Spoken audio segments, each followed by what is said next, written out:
Hello guys, आइए इस video में देखते हैं check if array is sorted. मतलब एक एरे दिया गया है तो हमें चेक करना है कि given an array of integer nums determine if the array is sorted in non decreasing order. Okay, तो एग्जांपल है, इधर नाम्स करके एक एग्जांपल है 1 2 3 4 5। तो इसमें क्या करना है 1 2 3 4 5, तो ये सॉर्टेड है लेकिन इंक्रीजिंग ऑर्डर, नॉन डिक्रीजिंग मतलब इंक्रीजिंग ऑर्डर में है। तो ये सही है। इसके लिए अगर ये ऐसा होता है तो रिटर्न ट्रू करना है। और एग्जांपल 2 में ये है कि 5 3 1 मतलब ये डिक्रीजिंग ऑर्डर में है, ठीक है, तो इस केस में फॉल्स करना है।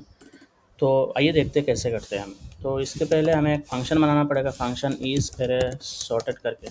कुछ भी फंक्शन बना सकते हो, ठीक है। हमें एक पैरामीटर लेना पड़ेगा। तो पैरामीटर क्या लेना पड़ेगा, हमें ये एरे लेना पड़ेगा। तो लिख लेते हैं ARR करके एक एरे है। तो हमें कैसे चेक करना है कि, ठीक है, तो इसके लिए हमें पूरे एरे को एक लूप चलाना होगा। पूरे एरे के अंदर सारे एलिमेंट को चेक करना पड़ेगा, ठीक है। तो कैसे चेक करते हैं, ऐसे चेक करेंगे कि ये जो इंडेक्स है, पहला इंडेक्स है, अगर ये सेकंड इंडेक्स से बड़ा है कि नहीं। अगर ये बड़ा है तो इस केस में फॉल्स करना है। जैसे कि इस केस में 5 3 से बड़ा है, ठीक है, तो इस केस में फॉल्स है, क्योंकि हमें यह क्वेश्चन में दिया गया है कि नॉन डिक्रीजिंग ऑर्डर में होना चाहिए, ठीक है। अगर ये 1 2 से मतलब फर्स्ट इंडेक्स सेकंड इंडेक्स से बड़ा नहीं है तो इस केस में पूरा चेक करना है, ठीक है। फिर 2 को 3 से चेक करना पड़ेगा, 3 को 4 से चेक करना पड़ेगा, 4 को 5 से चेक करना पड़ेगा, ठीक है। तो ये चेक करने के बाद हमें क्या मिलेगा, नहीं है ये पहला ये इंडेक्स नेक्स्ट इंडेक्स से बड़ा नहीं है, तो इस केस में ट्रू रिटर्न करना पड़ेगा। तो हमें फॉर लूप लिखना पड़ेगा, for loop, okay. For let I, और कोई भी इंडेक्स कुछ भी लिख सकते हो, इधर आई की जगह जे के एल कुछ भी लिख सकते हो, ठीक है। तो आई कहाँ तक जाएगा, आई जाएगा पूरे लेंथ तक, हमें घूमना पड़ेगा, ठीक है। आई प्लस प्लस, सॉरी क्या लिख रहा हूँ, आई प्लस प्लस, ओके। तो हमें कंडीशन क्या लिखना पड़ेगा, हमें कंडीशन ये लिखना पड़ेगा कि ये जो पहला इंडेक्स है ये नेक्स्ट इंडेक्स से बड़ा है कि नहीं। अगर ये बड़ा है तो रिटर्न करना है फॉल्स। बस सिंपल सी लॉजिक है। तो कैसे लिखते हैं, एरे ऑफ आई, तो एरे ऑफ आई पहला इंडेक्स 0 आएगा, ठीक है। तो 0 में ये 0 इंडेक्स 5 से चेक करेंगे नेक्स्ट इंडेक्स। तो नेक्स्ट इंडेक्स कैसे लिखते हैं, नेक्स्ट इंडेक्स लिखते हैं ऐसे, ठीक है, आई प्लस वन। तो आई प्लस वन मतलब ये ज़ीरो होगा, तो ये ज़ीरो कंडीशन पे ये आई ज़ीरो रहेगा, एरे ऑफ ज़ीरो रहेगा, एरे ऑफ ज़ीरो क्या रहेगा, 5 रहेगा, ठीक है। तो ये इस केस में क्या आएगा, एरे ऑफ ज़ीरो, 0 प्लस 1 1 हो जाएगा। तो एरे ऑफ वन में क्या चेक करेगा, ये चेक करेगा 3। तो 5 से 3 चेक करेगा, तो ऐसे चेक करेगा 5 3 से बड़ा है कि नहीं। अगर ये बड़ा है तो ये रिटर्न करना है फॉल्स, क्योंकि क्वेश्चन में ही नॉन डिक्रीजिंग चाहिए, ठीक है। तो हम कर देंगे इधर रिटर्न फॉल्स, ठीक है। अब चेक करते हैं लॉग। तो लॉग कैसे चेक करते हैं, इस एरे सॉर्टेड को इधर लिख लेते हैं, इस एरे सॉर्टेड, ठीक है। और इस एरे को पास कर देते हैं, इस एरे को हम पास कर देते हैं, ठीक है। पहले इसको चेक करते हैं, पहले इसको चेक करते हैं। रिजल्ट आया, कुछ नहीं आया, क्योंकि हमें यहाँ लॉग लगाना पड़ेगा। कॉन्स्ट रेस्पॉन्स रेस लिख लेते हैं, ठीक है। और यहाँ एक लॉग लगाना पड़ेगा, कंसोल लॉग रेस।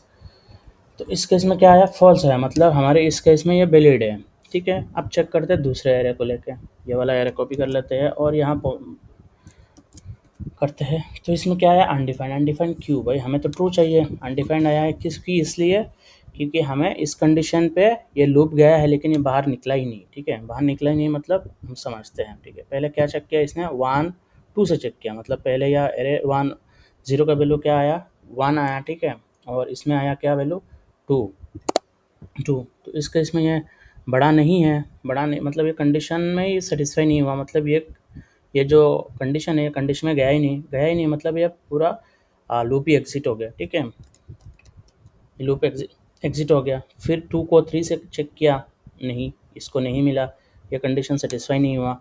फिर 3 को 4 से चेक किया, ये कंडीशन सेटिस्फाई नहीं हुआ। फिर 4 को 5 से चेक किया, ये कंडीशन सेटिस्फाई नहीं हुआ। तो सेटिस्फाई नहीं हुआ मतलब हमें कुछ तो रिटर्न करना चाहिए, हमने रिटर्न नहीं किया, इसका मतलब अनडिफाइंड आ गया। तो रिटर्न कहाँ करते हैं, यहाँ करेंगे। क्या करेंगे तो गलत हो जाएगा, ठीक है, क्योंकि ये लूप के अंदर ही होगा, क्योंकि लूप के अंदर ऑलरेडी हमारे कंडीशन है और ये रिटर्न कर रहा है फॉल्स।